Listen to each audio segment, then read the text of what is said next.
जय माता दी। जय माँ कामाख्या। तंत्र काट करने वाले, तंत्र की दीक्षा लेने वाले और तंत्र को अपना व्यवसाय बनाने वाले या तंत्र के माध्यम से पैसा कमाने वाले या तंत्र के माध्यम से अपनी रोजी रोटी चलाने वाले, उन सब के बारे में आज मैं बताने जा रहा हूँ। रहस्यमय बात है। मैं केवल रहस्यमय बात ही ज़्यादातर करता हूँ, क्योंकि ये ज्ञान आपको किताबों में उपलब्ध नहीं है। प्रैक्टिकल ज्ञान है और माँ जगत जननी देवी माँ की कृपा से प्राप्त होता है। इसलिए आपके सामने उस अनुभव को रख देता हूँ ताकि आप भी उस चीज़ को समझ सको। ये जीवन की सच्ची घटना पर आधारित होते हैं। चलते हैं आपको रहस्यमय ज्ञान देने के लिए। बहुत से साधक लोग, साधक का मतलब हो गया चाहे वो काली माँ का साधक हो, चाहे वो दुर्गा जी का साधक हो, हनुमान जी का साधक हो, भैरव जी का साधक हो, या फिर बगलामुखी का साधक हो सकता है, और या फिर कुछ गुनिया लोग हो सकते हैं, भोपा लोग हो सकते हैं, ओझा लोग हो सकते हैं, भगत लोग हो सकते हैं, पंडा पुजारी हो सकता है। कुछ लोगों के तंत्र काट करने में आनंद आता है, उनका यही कर्म होता है। तो ऐसे साधक लोग जो कई बार गुरु से गुरु मंत्र ले लेते हैं, गुरु दीक्षा भी ले लेते हैं, मंत्रों के जप करके सिद्धि भी हासिल कर लेते हैं, परंतु पावर नहीं होती उस सिद्धि के पास, शक्ति नहीं होती उसके पास में।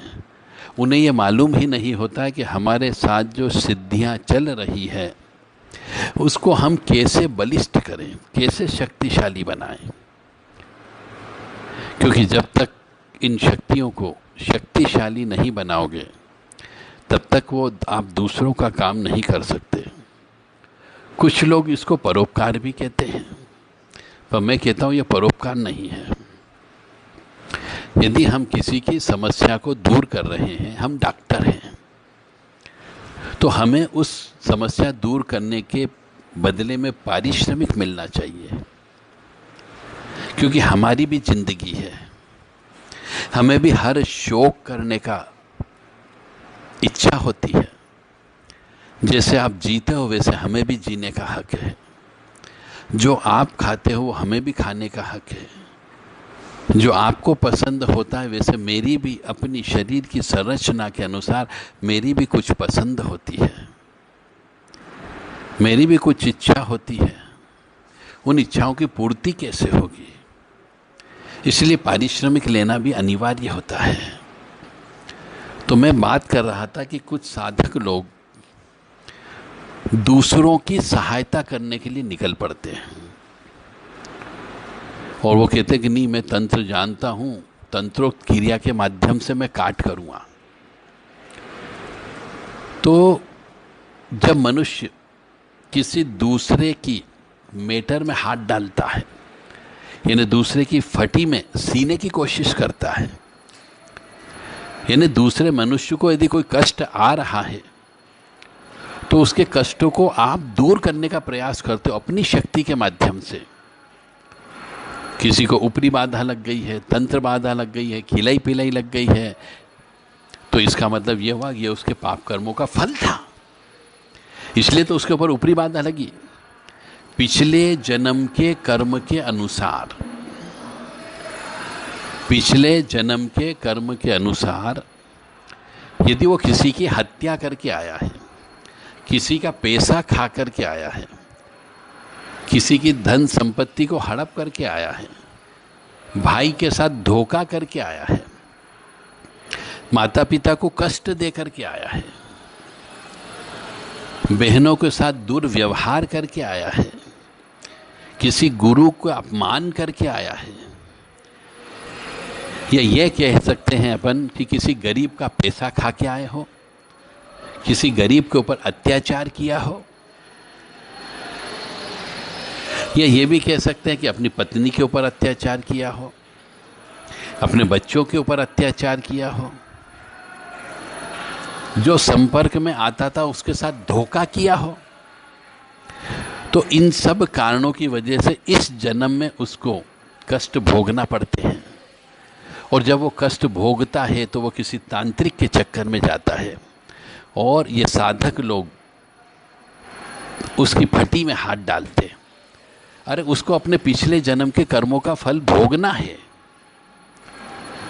तो जब मनुष्य, एक साधक, किसी दूसरे के मैटर में हाथ डालता है, किसी दूसरों के कर्म भोगने में हाथ डालता है, तो उसका कर्मफल जो उसको भोगना चाहिए था वो उस साधक के खाते में ट्रांसफ़र हो जाता है, और उसका कुछ भाग उस साधक को भी भोगना पड़ता है जो उसने कर्म नहीं किया।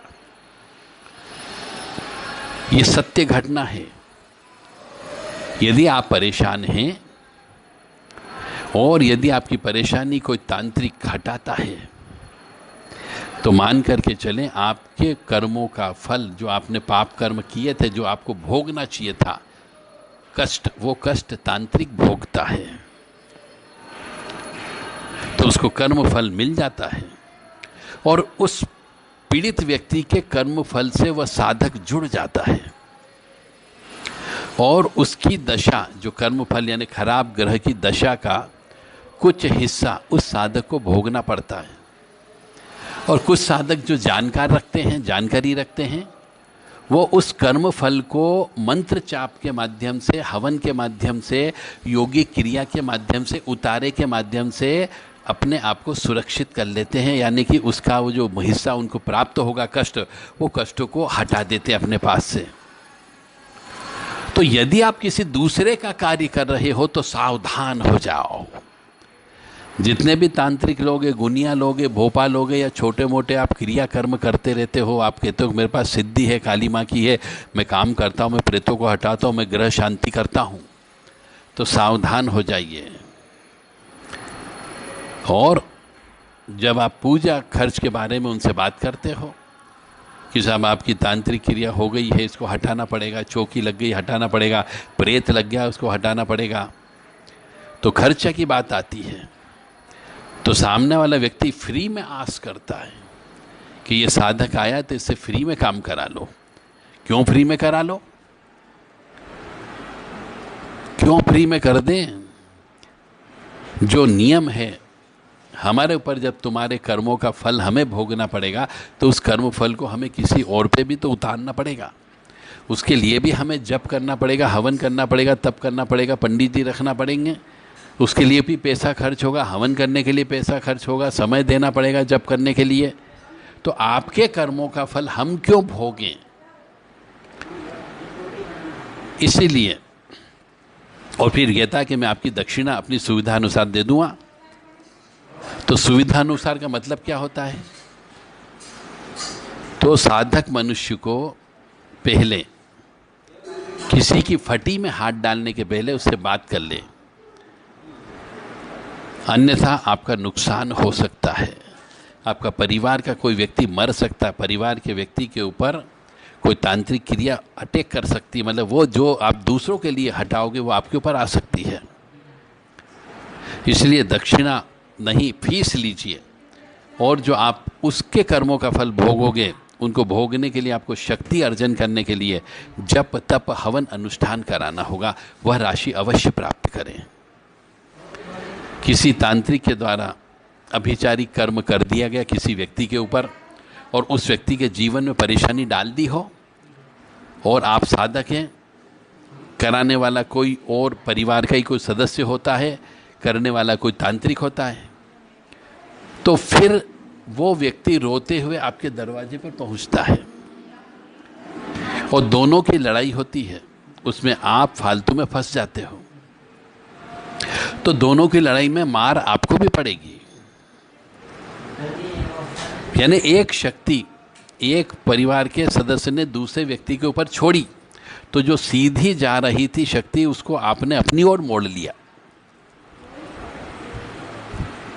यदि आप सक्षम होंगे उस शक्ति से लड़ने में और उस शक्ति को सहन करने में, तब तो आप निवारण कर पाओगे। अन्यथा किसी और की समस्या, किसी और का कष्ट, किसी और का पाप आपको भुगतना पड़ेगा। अगर आपसे नहीं बनता है तो आप मना कर दो।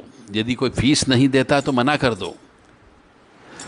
इसमें भाई, बहन, पिता, पुत्र, नाते, रिश्ते कोई भी हो, आपको अपनी रक्षा के लिए, अपनी शक्ति बढ़ाने के लिए, किसी और के कष्ट को कम करने के लिए, किसी और के कष्ट को, पाप को अपने सिर पर लेने के लिए आपको शक्ति अर्जन करना पड़ेगी। उस शक्ति अर्जन करने के लिए जो पैसा चाहिए वो अवश्य लो, चाहे पिता ही क्यों ना हो, चाहे दोस्त ही क्यों ना हो, पड़ोसी ही क्यों ना हो। तो दया की भीख मांगने वाला, सहायता मांगने वाले पे उतना ही करो जितना नुकसान आप झेल सकते हो। एक साधक का भी परिवार हो सकता है, तो किसी का जीवन बचाने के चक्कर में आपके परिवार के सदस्य का अहित भी हो सकता है, उसका भी अवश्य ध्यान रखो। इसीलिए कोई भी तंत्र किसी का भी हटाते हो तो उस तंत्र को हटाने के पहले अपनी फीस अवश्य निर्धारित कर लें, अपना शुल्क अवश्य निर्धारित कर लें, ताकि किसी को जो कष्ट मिलने वाला है वो कष्ट आप अपने ऊपर लेओगे तो आपको उस कष्ट को झेलने के लिए जो शक्ति अर्जन करना है, जो जप करना है, तप करना है, हवन करना है, वह पैसा आपको प्राप्त हो सके। जय माता दी, जय माँ कामाख्या। यही गुण रहस्य है। इसलिए अधिकतर आप देखिएगा जो तंत्र मंत्र हटाने का काम करते हैं उनके परिवार नहीं होते हैं, वो हमेशा अकेले होते हैं। यही इसके पीछे का रहस्य है, क्योंकि उन्हें कई बार अपनी मजबूरी में किसी दूसरे की फटी में हाथ डालना ही पड़ता है रिश्ते बनाने के लिए। और जब ये ऐसा करते हैं तो कष्ट तो झेलना पड़ता है और परिवार वालों को झेलना पड़ता है। इसलिए उसका परिवार नहीं बचता है, और यदि परिवार में होते हैं तो उन्हें लाइलाज बीमारियां लग जाती है, क्योंकि दूसरों का कष्ट इनके स्वयं को या परिवार वालों को भोगना पड़ता है। तो तंत्र का काम मत करो, तांत्रिक मत बनो, मेरी यही सलाह है। और यदि बनते हो तो पहले अपने आप को इतना स्ट्रांग बना लो, एक फौलादी शरीर बना लो, फौलादी मन बना लो, फौलादी पुण्य करके रख लो, इतना पुण्य करके रख लो कि आप किसी के फटी में हाथ डालते हो तो आपके ऊपर असर नहीं हो। इतना पुण्य आपको करके फिर प्रारंभ करना है किसी के दुख सुख को दूर करने का काम। जय माता दी, जय माँ कामाख्या।